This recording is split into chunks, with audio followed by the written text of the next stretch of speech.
Today, I'm going to be talking about all of the books that I read in March and in April. I managed to read 11 books in those 2 months. I have one no longer with us. It's like the book died or something. She's no longer with us because I didn't like her that much, so I got rid of her. But there is another one in this deck that I'm going to be getting rid of. Anyways, I am going to give you guys my thoughts and opinions and ratings on all of them.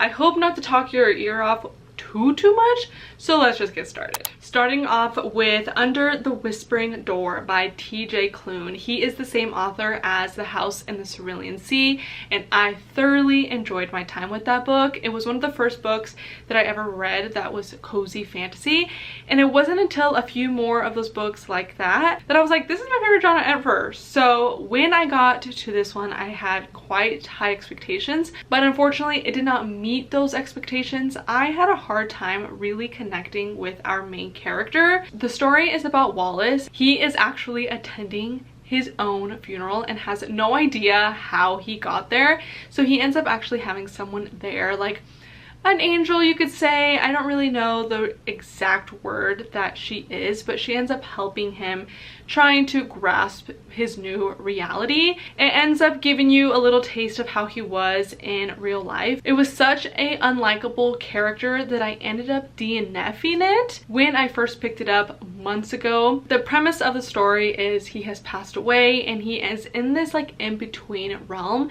and it's mainly based in a tea shop. And if you know me, you know that I love reading about books that are based in cafes and just like little cute pastry stores. The premise of the story, where he's in this like realm in between, he has passed, and it's based in a tea shop, you would think that I would love the story, but I just could not really feel connected to our main character, Wallace. He ends up learning how to be a good, empathetic person, and the way that it ends up wrapping up is pretty wholesome, but it wasn't my favorite, unfortunately. I would rate this a 3.75, which isn't a terrible rating. The next one is Remarkably Bright Creatures by Shelby Van Pelt. Now this is a book that I'm obsessed with. This exceeded my expectations. I knew I was going to like it, but the way that it was written out and the way that it was laid out was just so good. We are following 3 characters, and at first you don't really understand how they're all intertwined or why we're following all of them.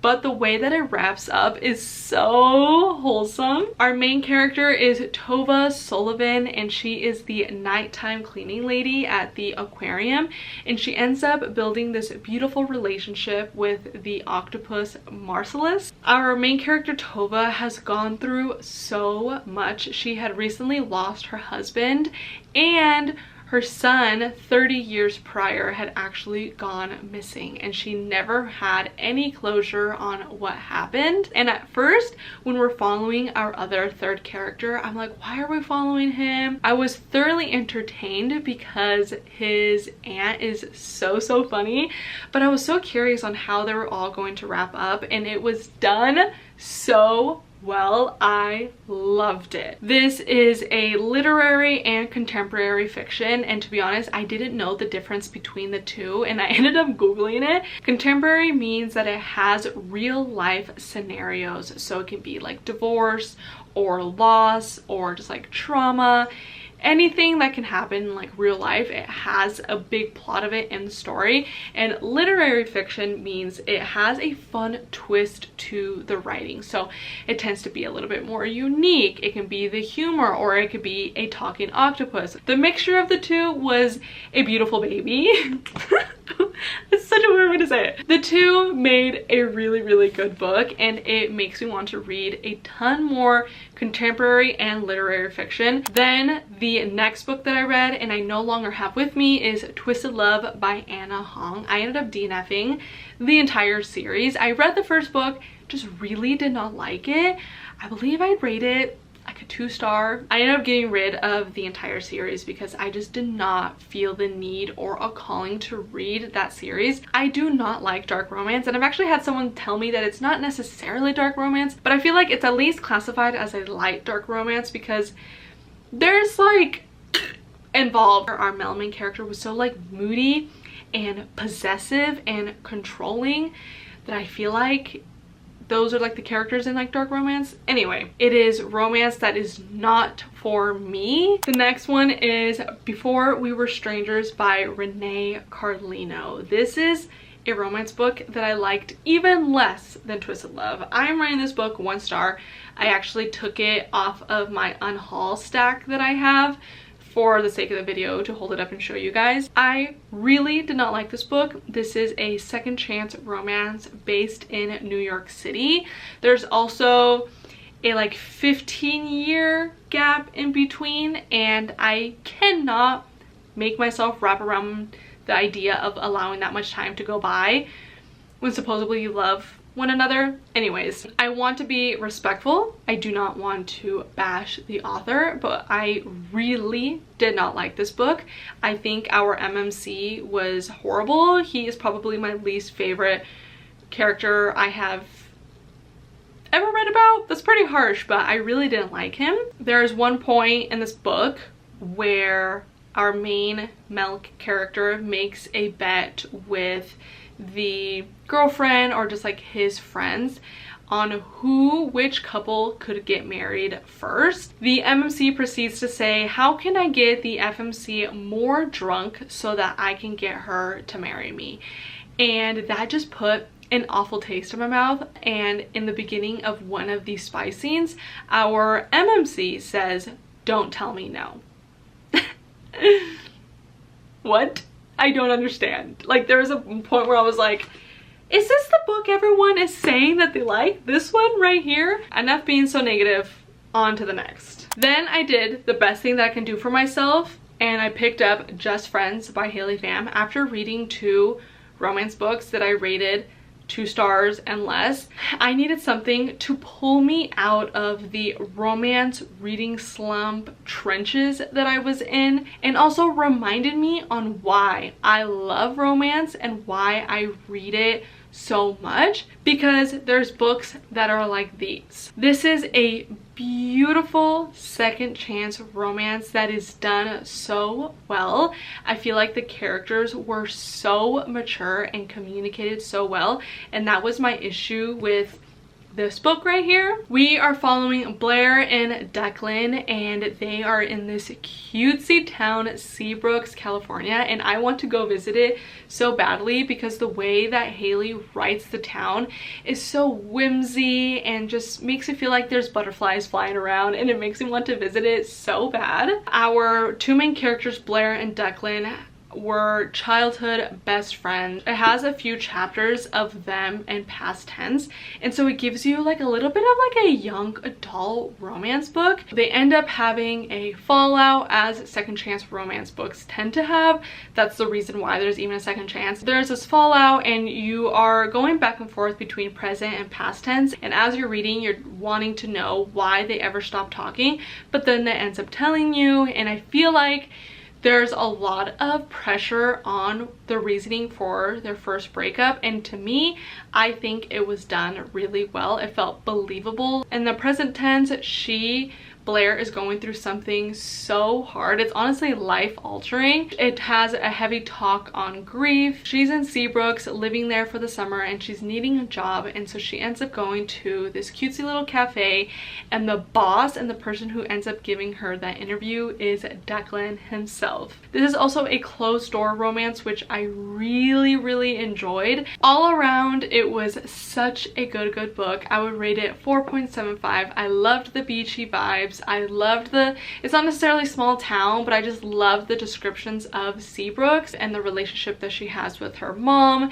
I love how their third act breakup was so mature and felt so well-rounded and well thought of. I loved it. It's so good. I highly recommend. The next book is The Book Thief by Marcus Zusak. This is a historical fiction. It's based during World War II, and it's from the perspective of Death themselves. So the story is very, very sad. We're following a few different characters, but we're mainly following Liesel, who is, I want to say like 10-ish years old. We end up following her for many years. Liesel's mother ends up having to send her 2 kids away to another family because of the war that could better protect her during the war, and so she ends up creating this beautiful relationship with her 2 new parents. There's also a little boy that lives next to Liesel, and I'm so sad that I can't even remember his name, but he is a big plot of the story as well. She also is finding herself stealing books, and she ends up creating this beautiful relationship with books where she can find a lot of comfort in during this war. And in the beginning she doesn't even know how to read, and so she ends up learning how, and it's just so empowering. She ends up finding just so much comfort in these books that is just so beautiful. The world around her is falling apart, yet she's able to lose herself in a story. I would rate this book a 4.5. The next book is Hopeless by Elsie Silver. I had such a great time with this book. I love Elsie Silver so much.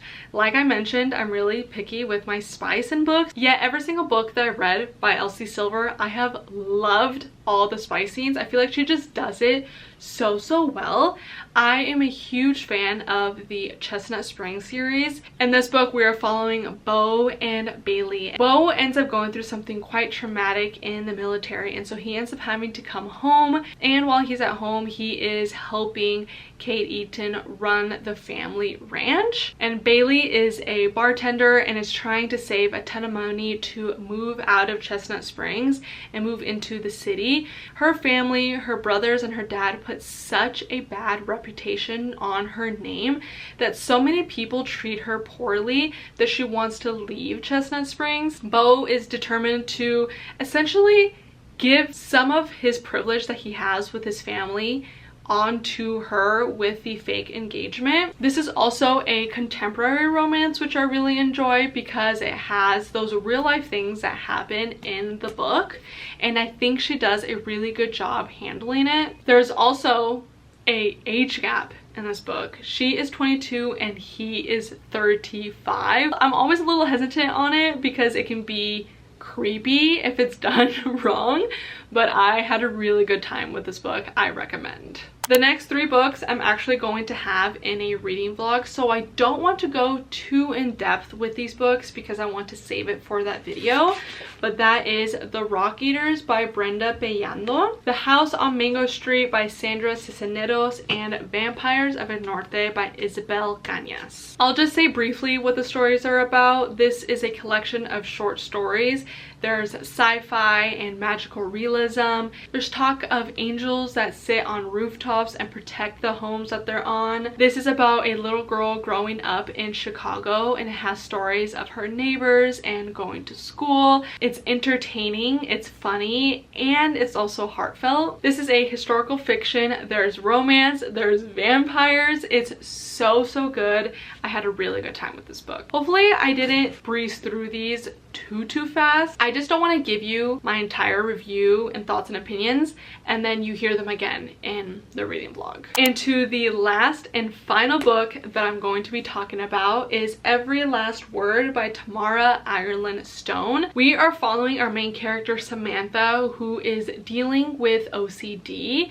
I really liked the concept of it because it showed the different forms there can be in different people, and I feel like it teaches you a lot of compassion and empathy and understanding with people who deal with it. Unfortunately, I wasn't obsessed with the story, but I did like how it went about OCD. It taught me a lot about OCD. To be honest, I had no idea that people could have symptoms like our main character. I would rate this a 3.5. Those are all of the books that I read in March and April. I really hope you enjoyed listening to me yap away. I have books that I loved where the stories are going to be with me forever, and then I have other books that I hated, and that's honestly how it is with reading. That's the beauty of it. That is going to be it for today's video. I hope you enjoyed, and I'll see you guys next time. Bye bye.